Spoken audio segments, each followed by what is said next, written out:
ശരീരത്തിന് ഏറ്റവും ആവശ്യമായ പോഷക ഘടകമാണ് പ്രോട്ടീൻ. കോശങ്ങളുടെ നിർമ്മാണവും പ്രവർത്തനങ്ങളും നിയന്ത്രിക്കുന്നത് മുതൽ രോഗപ്രതിരോധ ശേഷി നിലനിർത്തുന്നതിനും ശരീരത്തിന്റെ രൂപഭംഗി കാത്തു സൂക്ഷിക്കുന്നതുമെല്ലാം ചെയ്യുന്നത് പ്രോട്ടീനാണ്. അമിനോ ആസിഡുകൾ ചേർന്നാണ് പ്രോട്ടീൻ ഉണ്ടാകുന്നത്. പല അമിനോ ആസിഡുകളും നമുക്ക് ലഭിക്കുന്നത് ഭക്ഷണത്തിലൂടെയാണ്. ശരിയായ പ്രവർത്തനങ്ങൾക്കായി ശരീരത്തിലെ ഓരോ കിലോഗ്രാം ഭാരത്തിനും ഏറ്റവും കുറഞ്ഞത് 8 ഗ്രാം പ്രോട്ടീൻ എന്ന തോതിൽ ആവശ്യമാണെന്നാണ് വിദഗ്ധർ ശുപാർശ ചെയ്യുന്നത്. പ്രോട്ടീന്റെ ഏറ്റവും മികച്ച ഉറവിടങ്ങളിൽ ഒന്നാണ് ചിക്കൻ. മാത്രമല്ല മറ്റു മാംസങ്ങളെ അപേക്ഷിച്ച് നോക്കുമ്പോൾ ഇതിൽ കൊഴുപ്പും കുറവാണ്. ബി വിറ്റാമിനുകൾ, സെലിനിയം, കോളിൻ എന്നിവയുൾപ്പെടെയുള്ള ഒട്ടേറെ പോഷകങ്ങളുമുണ്ട്. എന്നാലും എല്ലാ ദിവസവും ചിക്കൻ കഴിക്കുന്നത് ആരോഗ്യത്തിന് നല്ലതാണോ? ഇതാണ് നമുക്ക് നോക്കേണ്ടത്. ചുവന്ന മാംസത്തെ അപേക്ഷിച്ച് കോഴിയിറച്ചിയിൽ കൊഴുപ്പ് കുറവാണെങ്കിലും അതിൽ പൂരിത കൊഴുപ്പ് അടങ്ങിയിട്ടുണ്ട്.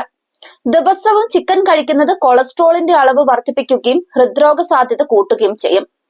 പയറുവർഗ്ഗങ്ങൾ, പരിപ്പ്, ധാന്യങ്ങൾ പോലുള്ള സസ്യാധിഷ്ഠിത പ്രോട്ടീനുമായി താരതമ്യപ്പെടുത്തുമ്പോൾ ചിക്കൻ ഉൾപ്പെടെയുള്ള മൃഗ പ്രോട്ടീനുകളുടെ ഉയർന്ന ഉപയോഗം ഹൃദയ സംബന്ധമായ പ്രശ്നങ്ങൾ ഉണ്ടാകാനുള്ള സാധ്യത 60% കൂടുതലാണെന്ന് ജമാ ഇന്റേണൽ മെഡിസിനിൽ പ്രസിദ്ധീകരിച്ച പഠനത്തിൽ പറയുന്നുണ്ട്.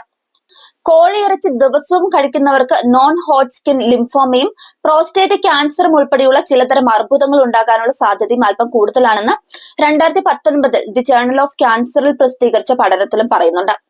ഉയർന്ന ഊഷ്മാവിൽ ഗ്രില്ലിംഗ് അല്ലെങ്കിൽ ഫ്രൈ ചെയ്യുന്നത് ഹെറ്ററോസൈക്ലിക് അമിനുകൾ, പോളിസൈക്ലിക് ആരോമാറ്റിക് ഹൈഡ്രോ കാർബണുകൾ തുടങ്ങിയ കാർസിനോജനിക് സംയുക്തങ്ങളുടെ രൂപീകരണത്തിനും കാരണമാകും. കോഴിയിറച്ചി ദിവസവും കഴിച്ചാൽ ഉണ്ടാകാൻ സാധ്യതയുള്ള മറ്റൊന്നാണ് സാൽമോണല്ല അല്ലെങ്കിൽ ക്യാബിലോബാക്ടർ പോലുള്ള ഭക്ഷ്യജന്യ അണുബാധകൾ.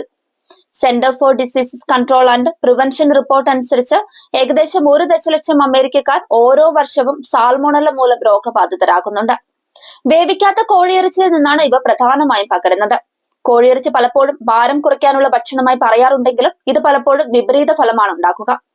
ചിക്കൻ കഴിക്കുന്നതിനോടൊപ്പം മൊത്തത്തിലുള്ള കലോറി ഉപയോഗം സന്തുലിതമാക്കിയില്ലെങ്കിൽ ശരീരഭാരം വർദ്ധിക്കും. ചിക്കൻ നഗറ്റ്സ്, ഫ്രൈഡ് ചിക്കൻ പോലുള്ള സംസ്കരിച്ച ഭക്ഷണങ്ങളിൽ കലോറി, സോഡിയം, അനാരോഗ്യകരമായ കൊഴുപ്പുകൾ എന്നിവ കൂടുതലാണ്.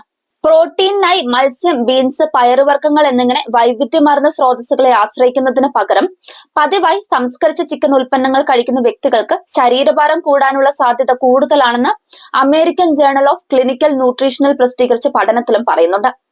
കോഴി വളർത്തൽ ഫാമുകളിൽ ഉപയോഗിക്കുന്ന ആന്റിബയോട്ടിക്കുകളും ഹോർമോണുകളും മനുഷ്യരിലേക്ക് എത്തിയാൽ ദീർഘകാല ആരോഗ്യ പ്രത്യാഘാതങ്ങൾ ഉണ്ടാകുമെന്ന് journal of food science and ടെക്നോളജിയിൽ പ്രസിദ്ധീകരിച്ച 2018 ഒരു പഠനത്തിൽ പറയുന്നു. ഇത് തുടർച്ചയായി കഴിക്കുമ്പോൾ ആന്റിബയോട്ടിക് പ്രതിരോധവും ഹോർമോൺ പ്രശ്നങ്ങളും ഉണ്ടാകും. ഇത് ഭാവിയിൽ അണുബാധകളെ ചികിത്സിക്കുന്നതിന് ബുദ്ധിമുട്ടുണ്ടാക്കും.